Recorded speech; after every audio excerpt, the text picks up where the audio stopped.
Nous, à Montréal, on le connaît très bien. Il y a même une ville qui porte son nom, la ville de La Salle. Donc, c'est quelqu'un qui est passé par Montréal, bien sûr, qui n'était pas fait pour faire ce genre d'expédition, malheureusement.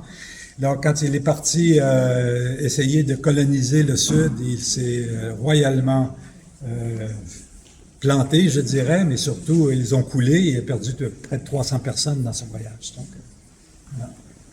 Donc, on voulait montrer avec des très beaux prêts, entre autres du musée de l'armée, du château de Versailles, des exemples, évidemment, Louis XIV, Louis XV, le régent, le duc d'Orléans, qui était le régent de Louis XV lors de la fondation de la ville d'Orléans. Hein? Donc, c'est tout ça qu'on voulait montrer. Et on voulait aussi s'arrêter un peu sur Marie-Antoinette, quand Vigée Lebrun l'a peint dans cette fameuse robe de mousseline. Vous êtes peut-être au courant, sinon, c'est une peinture qui n'est pas ici en France, elle est en Pologne. Donc, nous ne l'avons pas demandé faute de moyens, mais je pense qu'ils ne l'auraient pas prêté. C'est un peu la star de leur musée. Mais c'est Vigée Lebrun qui va dépeindre Marie-Antoinette dans une robe de mousseline, une robe de coton, hein, toute simple, avec un petit chapeau de fermière. Pour ceux qui connaissent bien Versailles, vous savez qu'il y a une ferme qu'elle s'était fait construire. Et elle jouait la fermière d'une certaine façon. Mais ceci va faire un scandale absolu quand il va être présenté au Louvre, au Salon du Louvre, où on présentait les peintures royales. Et en 2 jours, la peinture est retirée. Mais c'était fait, la mode était lancée et toutes les femmes d'Europe voulaient avoir une robe de mousseline. Hein. C'était le coup de pub absolu. C'était bien de faire un scandale autour d'un objet. Il n'y a rien de nouveau sous le soleil. Hein? Donc, ça a été peut-être la première victime de la mode, à mon avis. Et vous voyez ici, Vigée de Lebrun va peindre une autre femme.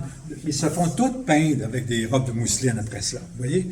Mais qu'est-ce qui arrive? Ben, le coton va commencer à devenir extrêmement important en Europe. Le coton vient largement des plantations, non seulement de la Nouvelle-Orléans, mais de Saint-Domingue, de la région des Caraïbes. Donc, le coton devient roi en Europe et va supplanter assez rapidement la laine.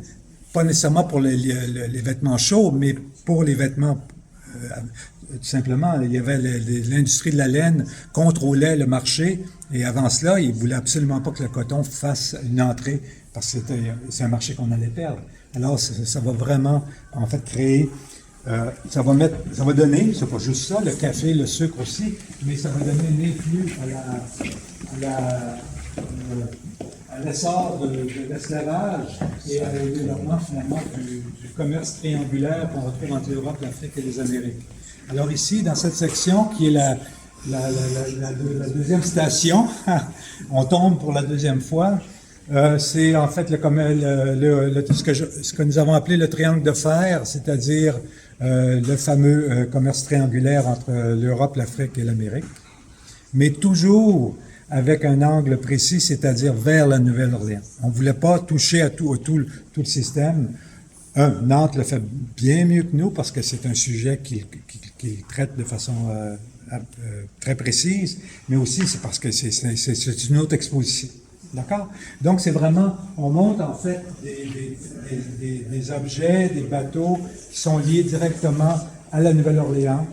En 1718, quand la ville de la Nouvelle-Orléans est fondée, c'est en fait un poste de commerce. Hein, c'est la compagnie d'Occident de Nantes qui, en fait, reçoit un droit de 30 ans pour exploiter cette région.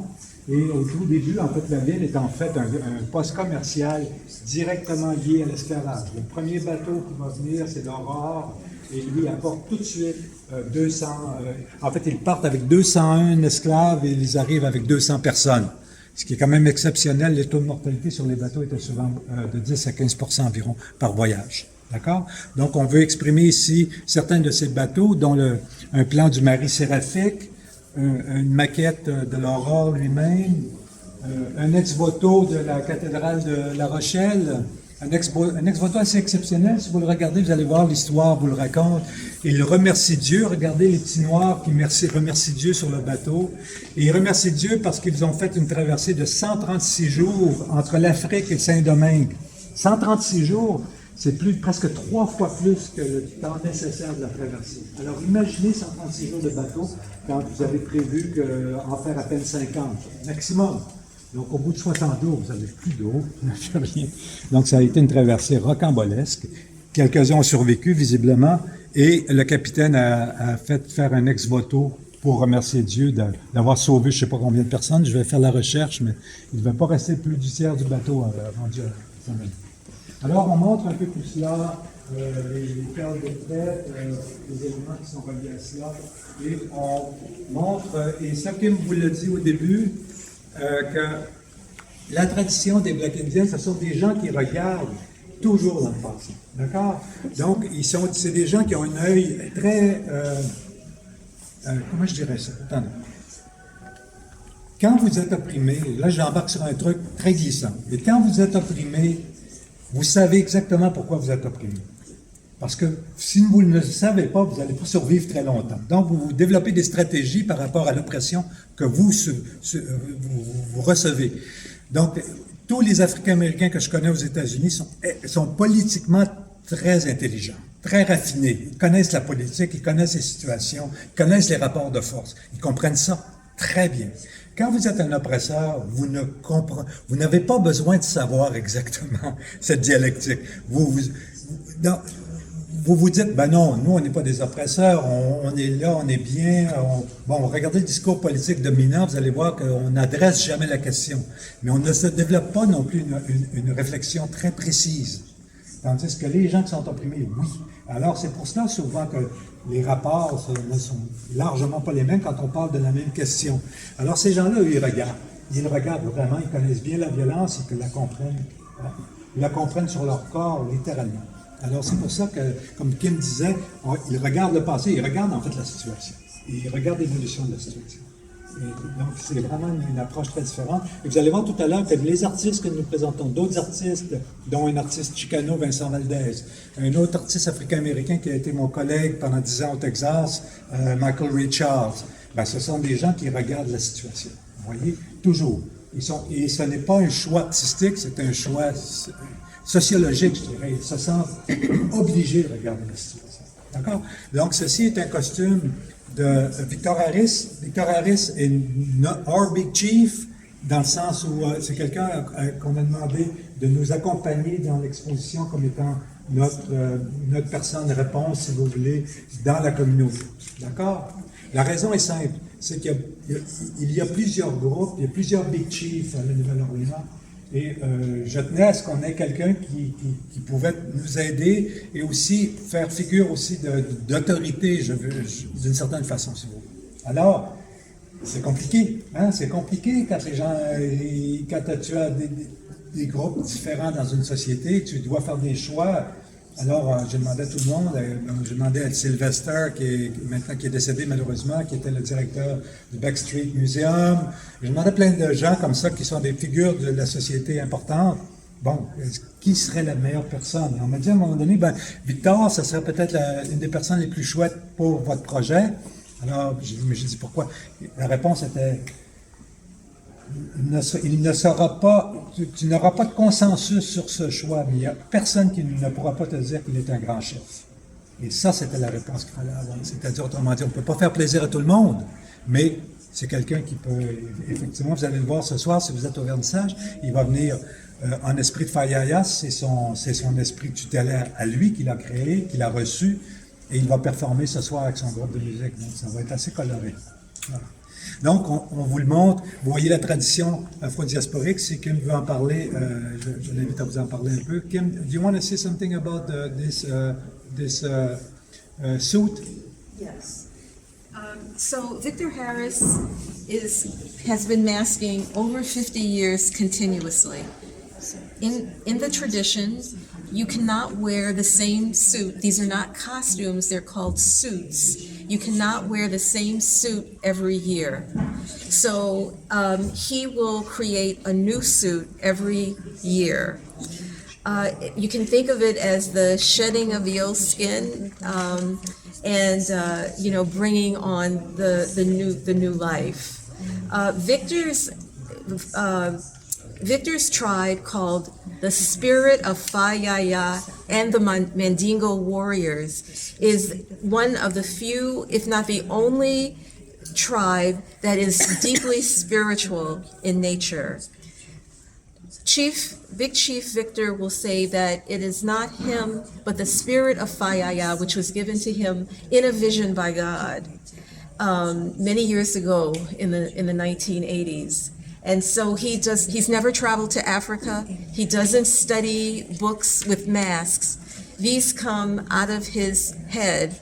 And the reason that he masks like this is, he said one time there was a European who traveled all the way to New Orleans, Mardi Gras, and said, "Oh, we thought you were Native Americans." And he said he never ever wanted to be mistaken for an American Indian or a Native American or a Homa Indian or Choctaw. He was an African American man. One thing I want to interject is that African Americans had few choices in terms of, especially men. This is a male warrior tradition, and during the period of segregation, men did not have many opportunities to talk back to white people.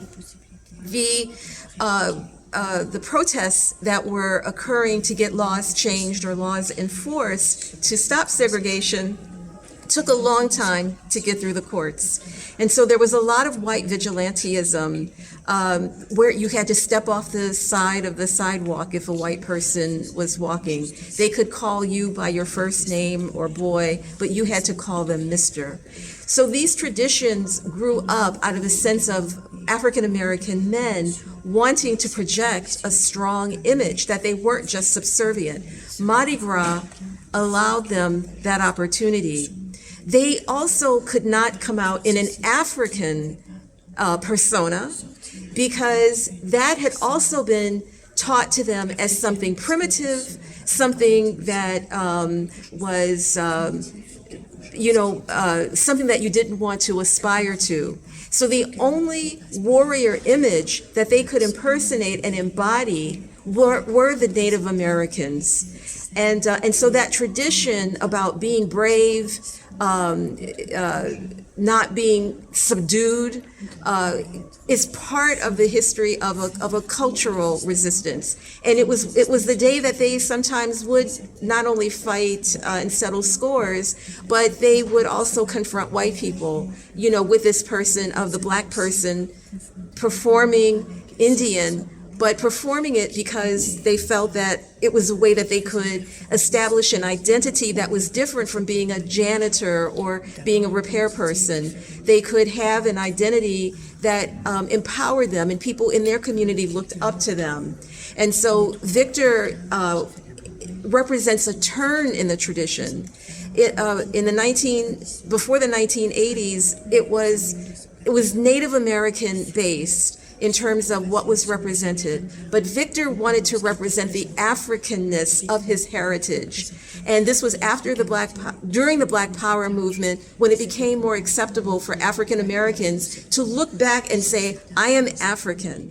The whole notion that we moved from colored Negro to black to Afro-American to African American was a series of decades over which people could become more comfortable with the African heritage. And Victor represents that and has continued to represent that African American heritage and spirituality combined.